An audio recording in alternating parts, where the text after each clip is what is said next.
Welcome to TELUS Conferencing. To join the conference, enter your access code followed by the number sign.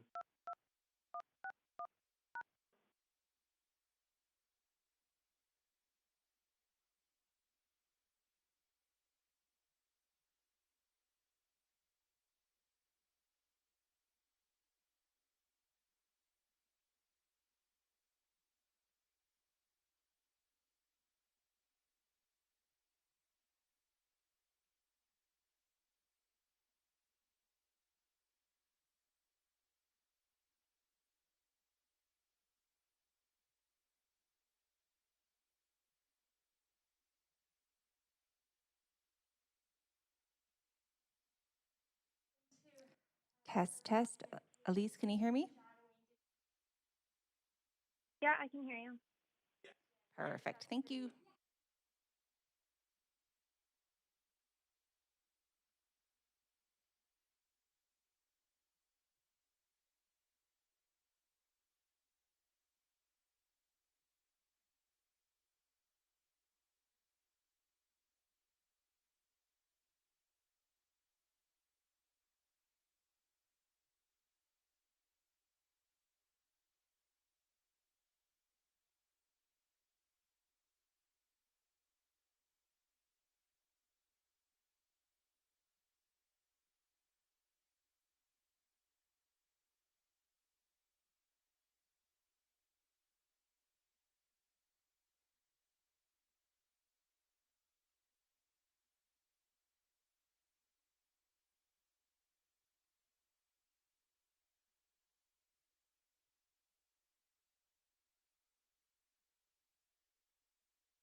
All right, good morning and welcome to the Standing Committee on City Finance and Services meeting of February 9th, 2022.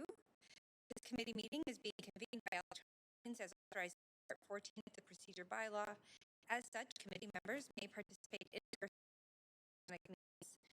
Committee members participating by electronic reminded that in accordance with section 14.13 of the Procedure Bylaw, video must be enabled in order to confirm quorum.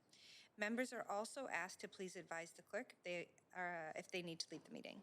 If a committee member loses connection during the voting process, staff will get you back online quickly while we suspend the voting process.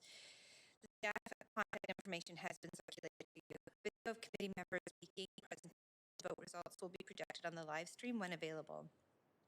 Given the surge in COVID transmission and reinstatement of our COVID safety plan, the maximum capacity of the council chamber is 20 persons. Members of the public who wish to participate are encouraged to submit comments online or participate via telephone. If attending in person, health protocols associated with COVID-19 will be observed in council chamber and city hall. Members of the public are strongly encouraged to attend remotely. We acknowledge that we are on the traditional and unceded territories of the Musqueam, Squamish, and Tsleil-Waututh nations. We thank them for having cared for this land and look forward to working with them in partnership as we continue to build this great city together. I also want to take a moment to recognize the immense contributions of our staff who work hard every day to help make our city an incredible place to live, work, and play. Clerk, may we have the roll call, please? Councillor Bligh in the chair. Mayor Stewart. Present. Councillor Carr. Here. Councillor DeGenova. Present. Councillor Fry. Present. Councillor Swanson. Here. Councillor Hardwick. Councillor Weeb. Present. Councillor Boyle is on civic business on leave. Councillor Dominato. Present. Councillor Kirby Young. Present. You have quorum, Chair Bligh. Thank you very much. So I'm going to go over the plan for the day. We have 6 items of business on today's agenda, 1 proclamation, 2 staff reports, a reminder that item 1 was withdrawn, and 3 member motions referred from yesterday's council. We will recess at noon for lunch and then reconvene at 2 p.m. following the in-camera portion. Should the business not be completed prior to 5 p.m. today, we will recess for dinner at 5 and reconvene at 6. If additional days are required, the meeting will reconvene tomorrow, Thursday, February 10th at 6 p.m. Finally, I'd like to remind council members if amendments brought forward, they must be submitted to the city clerk in final written form before the council member introduces them. Please ensure the clerk has received your amendment by using the council meeting amendments DL. I will now pass it over to the mayor to read a proclamation for Pink Shirt Day. Thanks so much, Chair. I'm just going to pull up my proclamation here. Oh, just 1 second. There we go. Great. So, Pink Shirt Day, respect works here. Whereas the City of Vancouver is committed to a safe, respectful, and inclusive workplace that provides safety from disrespect, bullying, and discrimination. And whereas bullying continues to be a serious problem in our workplaces, schools, public spaces, and on the internet, and whereas harassment and bullying in the workplace has had a negative impact on an employee's psychological health and overall health and safety of the workplace, and whereas addressing and eliminating workplace bullying is a priority of our city, city policies define expectations for respectful, appropriate workplace behavior and processes for reporting and resolving incidents of bullying, harassment, and discrimination.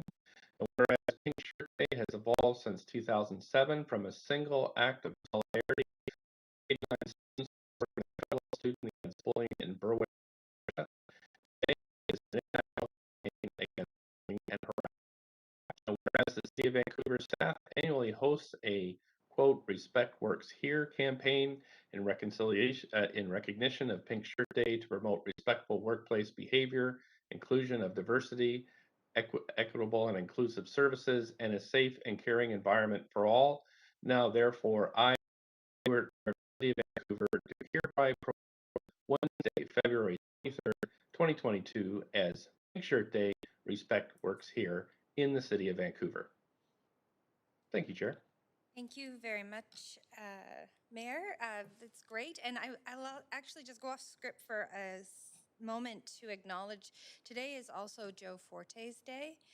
Joe Forte's, of course, we know was a significant member of the community in Vancouver and was born February 9th, 1863, 159 years ago today. He passed away on February 4th, and there was a proclamation read and acknowledged last Friday to celebrate that 100-year anniversary. Joe Fortes was a community leader, a lifeguard, a swim teacher who taught 3 generations of Vancouverites how to swim and is credited with saving dozens of lives guarding the beach at English Bay. And so we thank his legacy and contributions to our city. Okay, back to our agenda and where we're at today. So to start with this meeting, I'm suggesting reports that have no presentations that we adopt the recommendations collectively in a motion. Report 2 has no presentation and no speakers. So does any member wish to hold report 2 for debate or questions of staff? And I see Councillor Kirby Young, you are on the queue. Please go ahead. Sorry, I was going to hold 3, but I have a speaker for 3. Thank you. Thank you. Councillor Hardwick. Yes, to staff on this, there has been... Oh, actually, if you'd like to hold it. Yes, I'd like to hold it. Okay, that's right now. Okay, thank you. Come back to it. Thank you. That being said, we don't have any matters to consent, so we're going to move right ahead to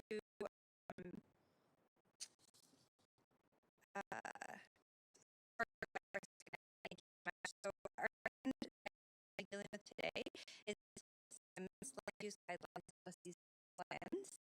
And Councillor Hardwick, you do have the floor, and I'll set your timer. Thank you very much.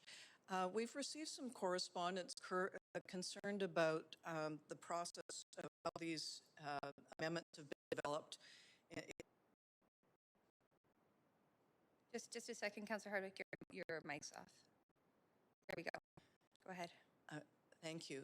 There's been some concern about these amendments and the lack of public consultation. In particular, we're concerned to character homes that were constructed prior to the Second World War. So I was just wondering if staff would comment on the process by which amendments were developed, any public input that was undertaken, and any perceived or real concern by owners of homes.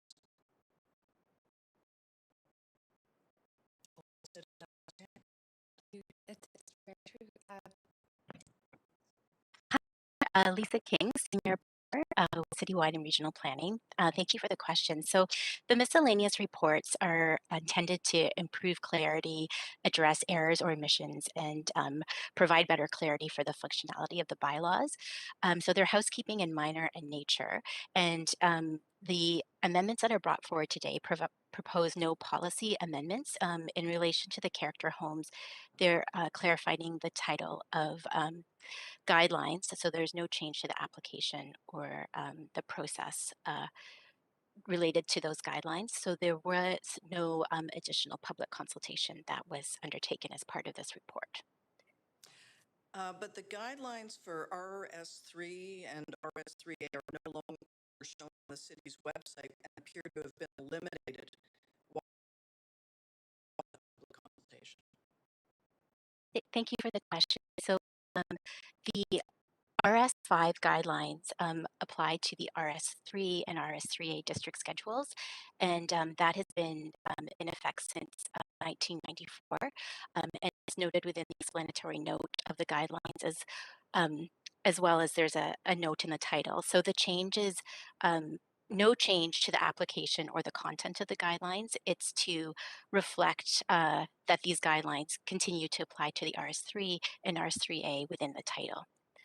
So at what point would staff seek to have public consultation on changes as this in the guidelines? Thank you. Yes. So if there were any changes to the policies or the content or how it was being applied to the process, certainly staff would undertake public consultation at that time Thank you for your answers. during the policy work. Thanks. Appreciate it. Thank you. Councillor DiGenova. Hi there. I have a question. Would you consider this moving towards more of a deregulation, or is this adding more regulations? This change is actually not proposing any change to the regulations. It's more along the lines of seeking to provide clarification of the intent of the guidelines to help with the ease of understanding and using the existing policies. Okay, so if I'm understanding correctly, my follow-up question would be, this is more about clarification. This won't in fact change any of our requirements right now in the guidelines. It changes none of those. Is that correct? Yes, that's right. Thank you. Great. Thank you very much, Councillor DiGenova. Seeing no other councillors on the queue for questions, we can, I'm looking for a Move mover. adoption. Thank you very much, Councillor DiGenova. Any discussion? Seeing none, we will go to a vote, and I think we can just do a verbal vote. All those in favor say yay. Yay. Okay. Any opposed? Thank you very much. That motion carries with unanimous support. So next we will move to, just bear with me, Council, I just lost my page here. Yes, so we're going to move to our third item, which is creating a tiny shelter project. And we have Celine Mobilis, Managing Director of Housing and Homelessness Services, on the line to answer questions. We don't have a presentation today. So Just a point of privilege, Chair. yes, Councillor DiGenova. The request to speak queue still says the proclamation is Pink Shirt Day. I understand you might not see that as that's behind you, but I want to make sure it's showing the right and correct report for the public at home. Thank you. Yes, that's a very good point. Thank you very much. And our clerks here are adjusting that. Thank you. Councillor DiGenova, are you on the queue for questions of this report? I am, but I'm wondering if staff happens to have a presentation on this. As I just mentioned, there's no presentation, but we do have staff on the line to answer questions. Okay, I have a number of questions, so I'm automatically just going to move for a second round, if possible. Okay, so we have a motion on the floor to move for a second round of questions. We'll just go to a vote. All those in favor say yay. Yay. Okay. Any opposed? Great, so we will have a second round. Councillor DiGenova, you have the floor. I really appreciate this, and it was very interesting to look through this. I have certainly advocated for housing in the city, especially when we look at affordability. I'm just wondering if there was a reason that there was no consideration to bathrooms individually being put in each of these tiny homes. Over to staff. Good morning. Good morning. Celine Mobilis, Managing Director of Housing and Homelessness Services. We looked at a variety of models, and in order to be most cost effective and expeditious, we've landed on the tiny shelter pilot. And we have located it next to the existing shelter so that these shelter guests in the tiny shelters will have access to bathrooms, food, meals, showers, laundry, all of the services in the larger shelter building. Were bathrooms in each of these units considered? No. Yes, we did a variety of models. The market sounding, the feedback that teachers recommended or was suggested as a good model for pilot. Yes, and also I think just based on our regulatory, these are small. They're going to be permitted under the shelter use. Once they have bathrooms, kitchens, it becomes more expensive, more complex in terms of delivering the units. Thanks. I understand that there in the report it says that there has been some conversations with BC Housing, but is there any commitment from BC Housing at this point to funding this pilot? I understand that we'd be in this for over $1 million as a city, but there's no commitment currently from the province or the federal government to do that funding after 1 year. Is that correct? Be working with them to find more permanent housing. And just with, as with any other shelter, we would work to relocate folks at the end of the pilot. Okay, thanks so much. Just regarding the RFP process for the operator, was there a specific RFP process, and has Luma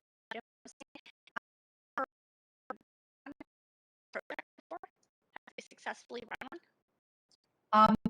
We didn't an RFP process because we are locating the units beside the existing shelters, so it just makes sense from an operational perspective to have Luma operate those shelters. And I don't believe Luma has operated tiny shelters, given that this is the first of its kind, I think, in Vancouver. And yes. Have our staff traveled to or considered tiny homes, villages, models in other cities such as Seattle, Los Angeles, Portland, and looked at sort of the outcomes and weighed sort of the benefits, but also some of the challenges? We did, staff did speak to a number of tiny shelter villages in other cities in San Francisco. One of our staff did visit the tiny shelters in Victoria. I think what we are doing here is we are proposing this as a pilot. There is an evaluation component in the report, as you'll note, to see what the health and housing outcomes are for folks. And should it be successful at the end of the 2-year pilot, we would come back and look at potentially expanding it. Thanks. I'm hoping I have time for one more question, then I'll go back on the queue. But how much of the $1,020,000 that would be granted to the nonprofit would go to overhead costs versus operating expenses? So I'm talking about hard costs versus staffing costs or costs of the nonprofit. I'm going to ask that Brooke Mellis answer that question, our Director of Homelessness Services, who worked on the budget. Thank you. Thank you, Celine. Good morning, Mayor and Council. Brooke Mellis, Director of Homelessness Services. So the question is with regards to how much of the operating budget is... We'll go to overhead expenses, like for instance, staffing or costs of the nonprofit versus hard operating costs on site. Yes. We are just at the 5 minutes. So perhaps that answer can hold. Yes. Councillor DeGenova, for Perhaps your they next can round. come back. I'll make that my first question when I come back. Thank you very Chair. much. Okay, Councillor Kirby Young. Yeah, thank you. Recognizing that this is a pilot, I have some questions with respect to sort of future liability, and in terms of understanding we don't have that operating funding secured yet from BC Housing, and the source of funds proposed is the EHT. I'm wondering if we are setting a precedent in terms of expectation to continue this from the city's main operating budget, or how staff would view that.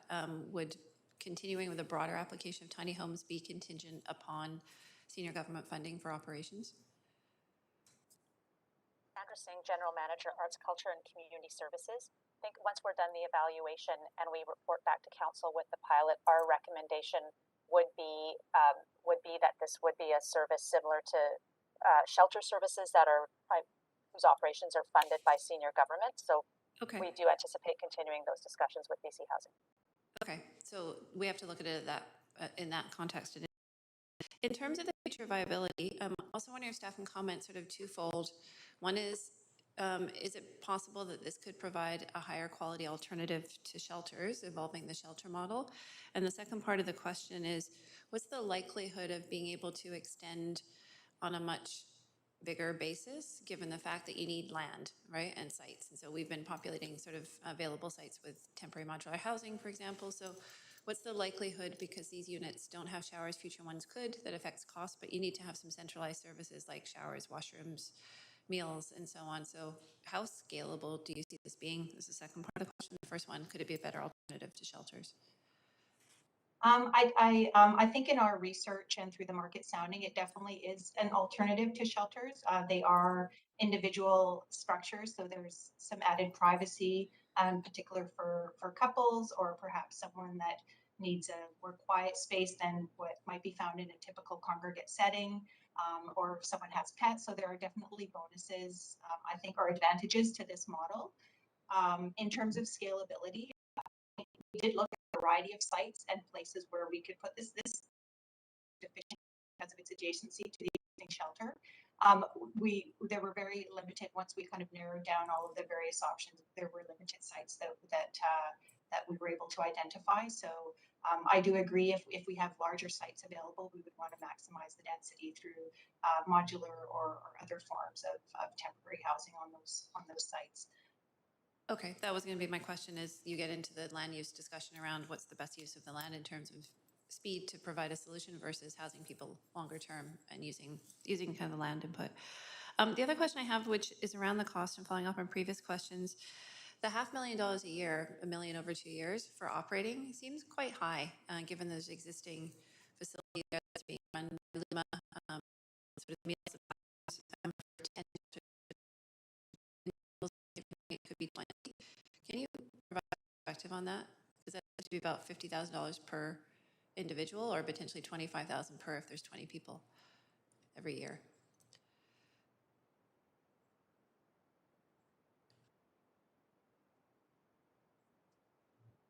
Celine Mobles, maybe I can answer that. We did, the budget that we've developed did look at, given that there are potentially 10, possibly 20 people in that outdoor facility, we do need some staffing to support. There's some peer base. We built in some funding for repairs and maintenance, those types of things. So there are additional costs to operating these additional units. Okay, but any comment on $25,000 per person or $50,000 per unit if there's one person in there per year for operating support? It seems high. Like, is that a much higher metric than, say, supporting somebody in a shelter situation? Hi, Brooke Knox here. Hi, this is actually the cost of operating shelter. It's not any higher than operating a typical emergency shelter. So the overhead costs related to staffing, 24/7 staffing support, programming bills, maintenance are included and are actually online with existing costs. Okay. Around the use of BHT, which we've heard many times operating, but are we in operations? It's not coming from main city budgets, coming from people whose houses are empty because it's a pilot, because we were advised we couldn't use it for the vacancy SRO work, for example. Sandra Singh here, General Manager. Yes, our understanding when our discussions with legal services, because it's a pilot, that was acceptable. Thank you, Councillor Kirby. Councillor Quick.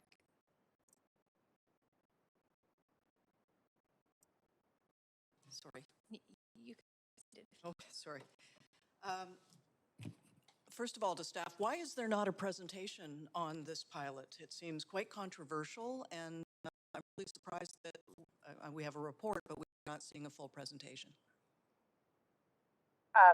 Sandra Singh, so this was a report back on a council motion directing us to explore the pilot and bring it back, and we thought it was a fairly straightforward report, given council's previous direction to so apologize that we're I think something like this is the operative phrase. I would have liked to have seen a presentation since there is wide variability in how this might be applied. Again, I'm looking at 10 or maybe 20 spaces and a budget north of $1 million to $1.5 million. When we first looked into and advocated for tiny homes, we were looking at outfits that were producing these tiny homes for about $8,000 a piece. How do we go from a 10 by 10 space that would cost on a pallet $8,000 that was contemplated really to be working with community groups and within the community to a budget in orders of magnitude larger? If you had 10 people times $10,000 to build a tiny home, you get $100,000, not $1 million. How does that work? maybe Celine, So- I'll start, and if you could jump in. So this is because we're looking at a shelter pilot. There are supports that are around that, and as Brooke mentioned, the operating costs are connected with what it would cost to operate a shelter in terms of the per space cost. And we still will need to go through a procurement process for the actual units themselves. And so what we've put here is the upside of the cost. We do at a reduced cost. Well, I would expect that to be incremental, not exponential increase in the costs associated with this activity. Did you look at other organizations? When I certainly first considered this, I was looking at church parking lots and supporting within faith-based groups, for example, or community groups. Why did you go straight to an existing provider of homelessness services?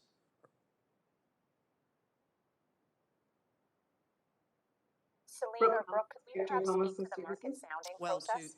yeah, sorry.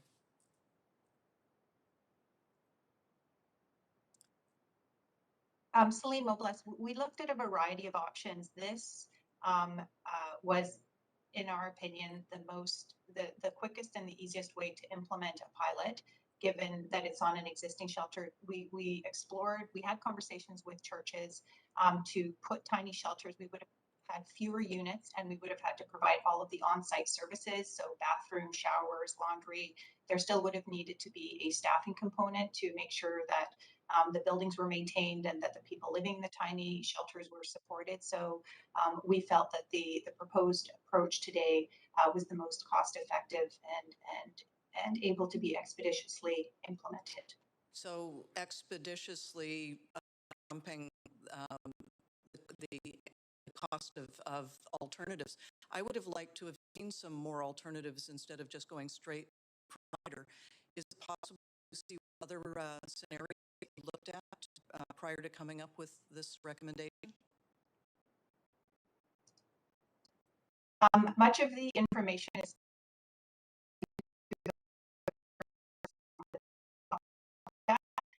the other and really it was really about identifying a site. I think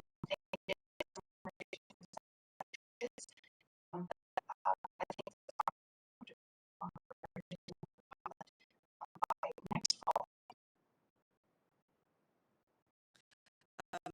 Okay. Have you looked at the budget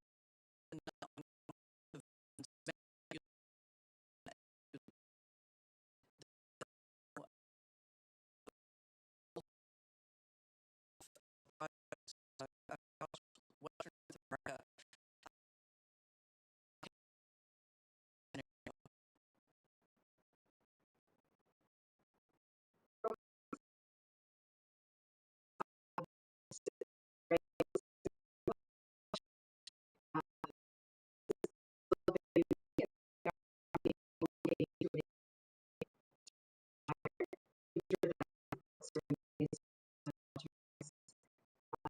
So costs are compared in terms of shelter.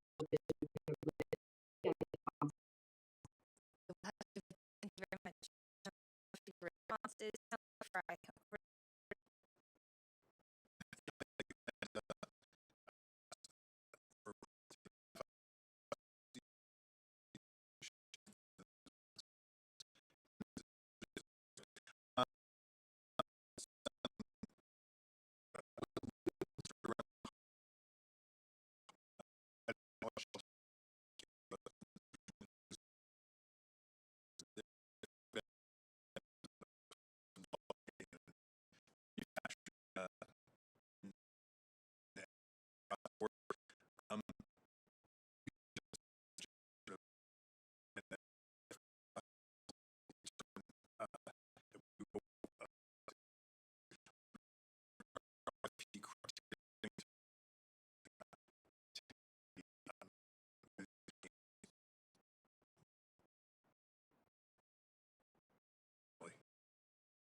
us to give direction.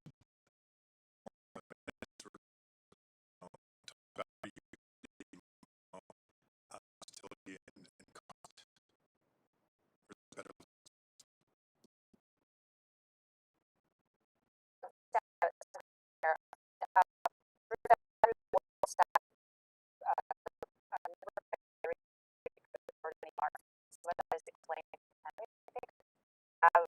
What we need to forward a pragmatic description of what's needed in these word RFP. So I don't think from council at this point. Okay. We should be looking for this staff. I'm curious how this shelter. Yeah, thank you for that. How this responds to the decision on the part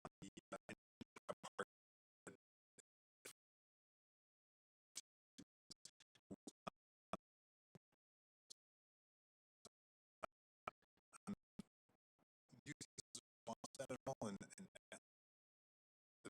direction?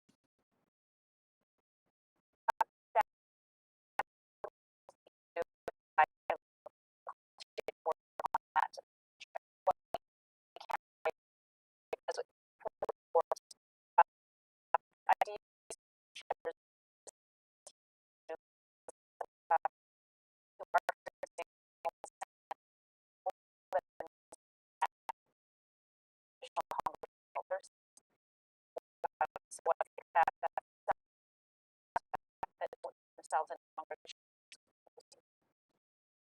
And speaking to your see how this changed in the last couple of years, there's not much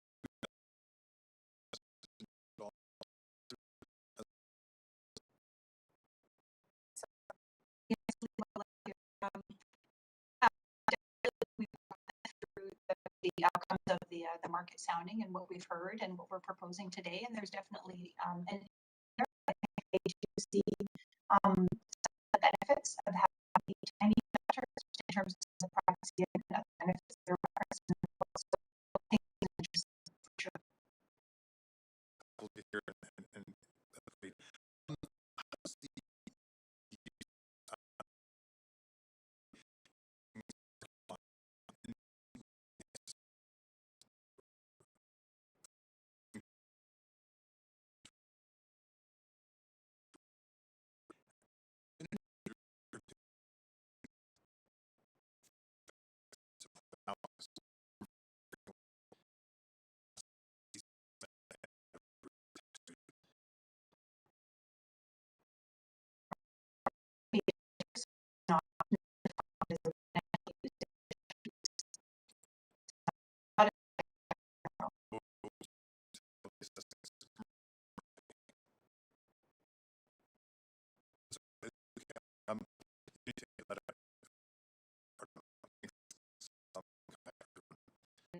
pages 7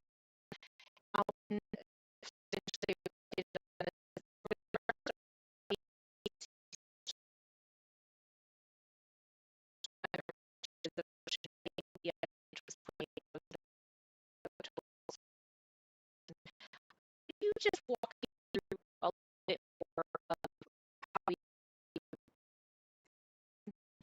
capital costs?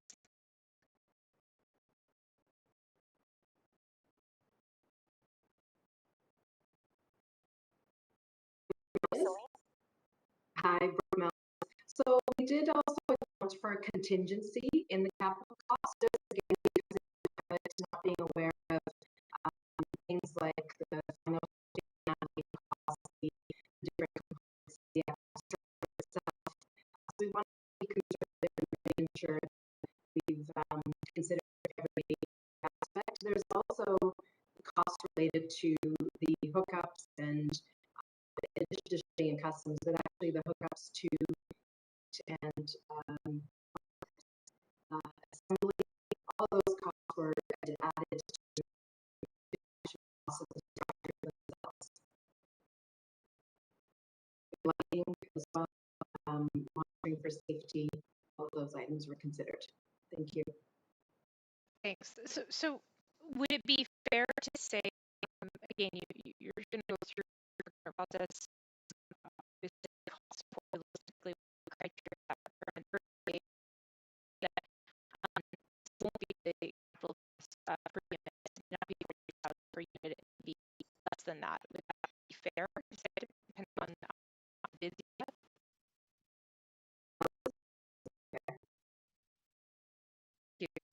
And my second question is with respect to recommendation with the report that after continue discussions around funding and questions if you have specifically identified a funding stream, especially federally, because there have been a number over the course of the last couple of years where you have for funding. Have you identified funding streams, applications that may be coming to council approval? Yes, we're in contact with our IGR and partners in finance around different funding. So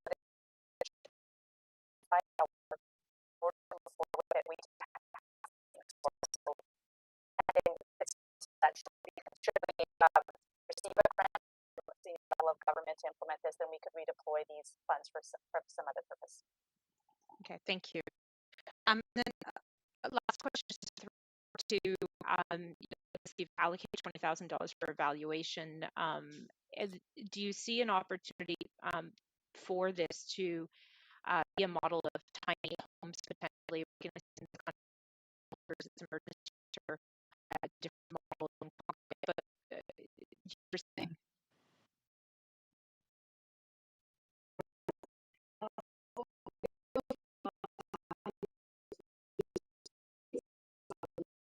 Sure that the two people can be accommodated. We will have beds and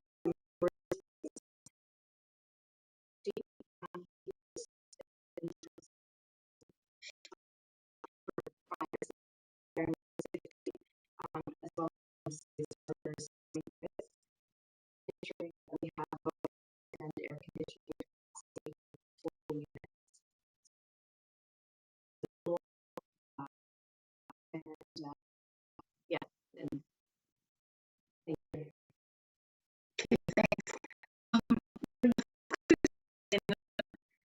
Pay their welfare portion to do that. I know I don't think you get the welfare portion unless you actually pay it.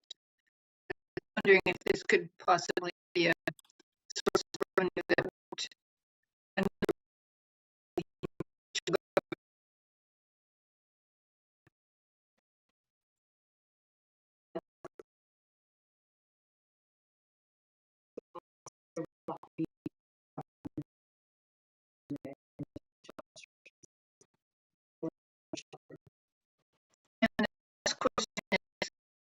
is staff plan to do any on other models of operating home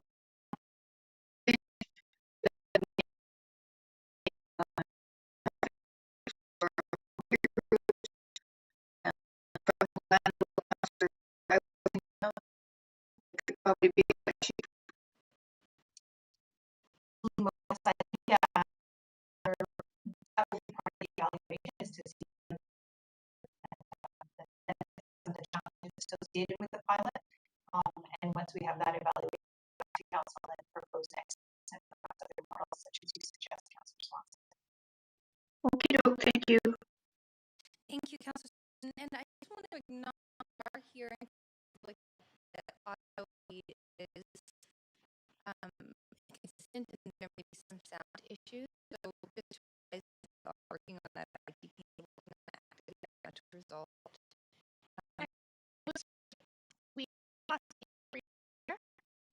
Exactly where so we're going to recess for about